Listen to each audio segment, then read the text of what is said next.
Hello, this is Jennifer Tochi, and I'm putting a video in for Slash Back Saturday, except this is Sunday.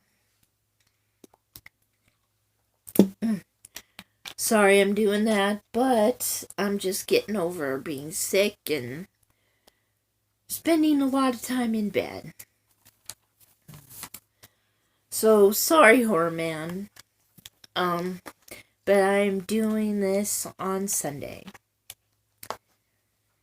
And of course, Slash Back Saturday, it's done by Horror Man. And we have to pick a slasher movie every week from a different subject. And pick a movie. Oh! Dun, dun, dun, dun, dun, dun. My son's clock is. Oh, never get one. Okay. Shh! Clock, be quiet. Oh, like the clock's gonna listen. Okay. There. Back to movie. Okay. And this week's slasher subject is a slasher from a college movie. And I picked one more because of its cover than because of its movie. Because I have a lot of college slasher movies, but I decided to take one down and give it another chance. Because I love the cover. And I picked Pledge Night from 1990. Yes, it says, Brothers to the end. The very end. Yes. So I decided, hey, I'll give that another chance. I haven't watched it in like 3 years. So it's been up on that shelf for 3 years.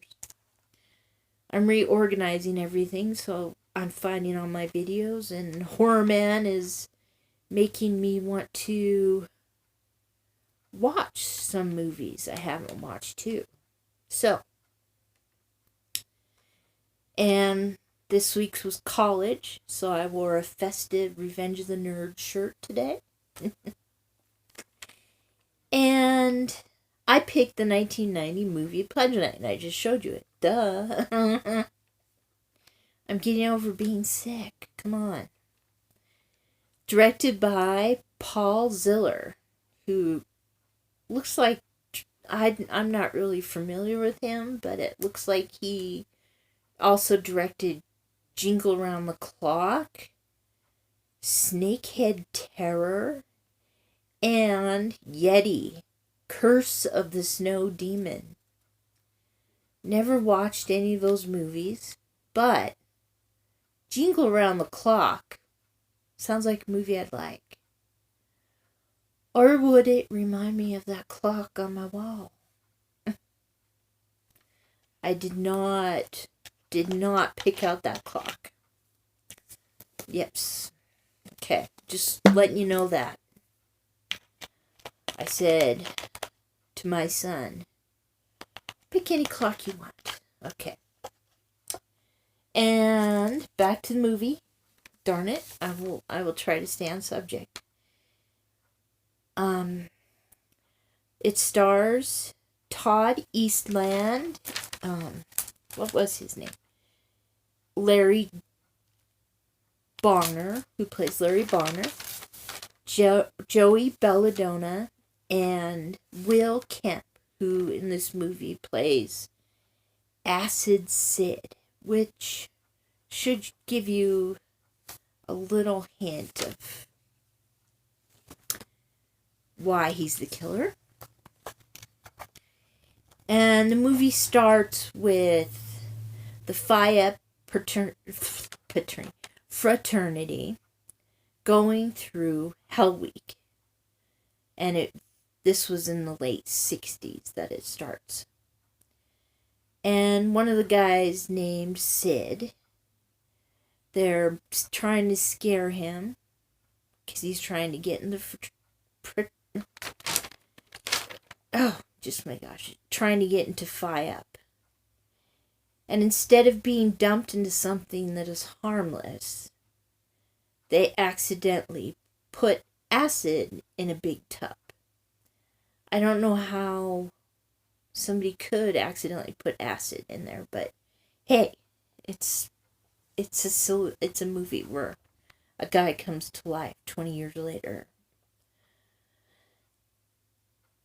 And then the movie goes to 20 years later. And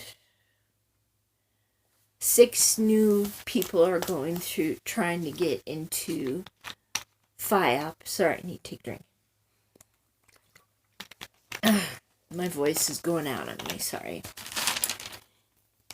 And 6 new kids are trying to get into it. And some of the things they have to do is doing a cherry race. 2 big blocks of ice, maraschino cherry, butt cheeks. Yeah. Fun. One guy has to do anchovy paste covered banana in a toilet, which he doesn't know isn't, and take a bite out of it. He thinks it's a poo. Yes. Fun. Yeah. And one guy has to eat earthworms.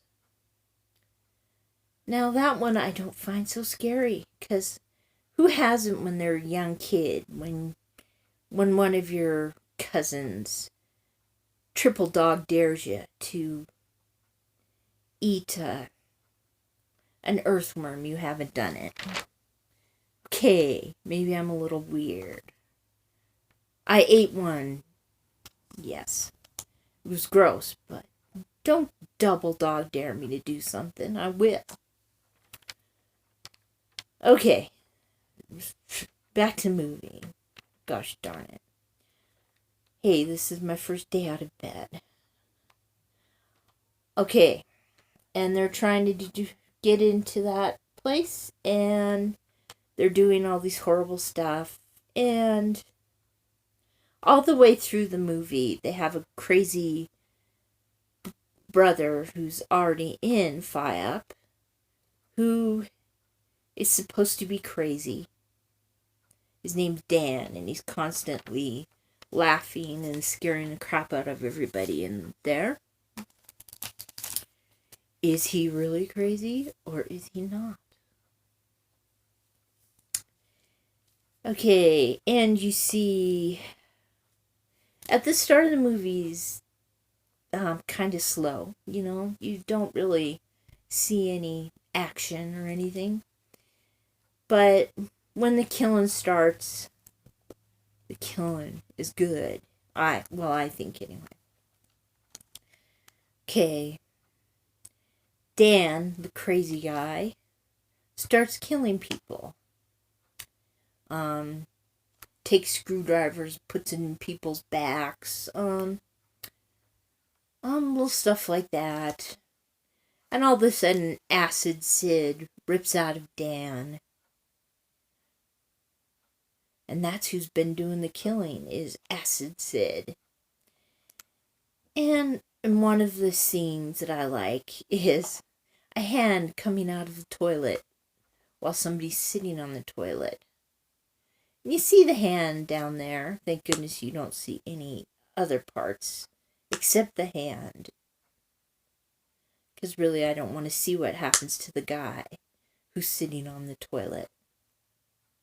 But yet you always wonder what really did happen. Because you hear a scream and he comes in and he is laying on the ground. Can't see the hand anymore, except when the guy sees it and runs out of the room. All of a sudden a hand comes out and gives the peace sign.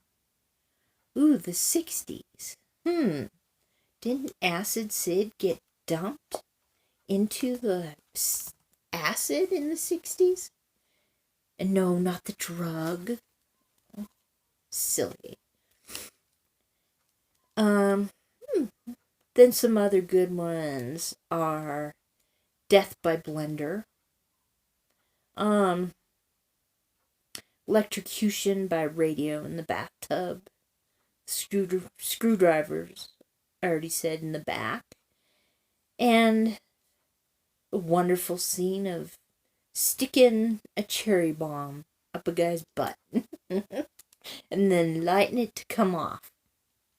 I think they're pretty inventive. And Acid Sid has a great talent for just when a sword's about to come through him, he's not affected by it. He'll pull out his backbone and strangle somebody with it. And all through the movie he's saying, "Who are you?" to everybody. Who are you? I can't say it as good as he does, but he's all acided up and just plain out ugly. But I think when there's a killer in the house, they should be ugly after being dipped in acid. Sorry, and yeah, he's asking everybody, "Who are you?" Finally, he goes up to Larry Bonner and asks that. And he says, excuse me, and says, "Who are you?" to him. And he says his name. "I'm Larry Bonner."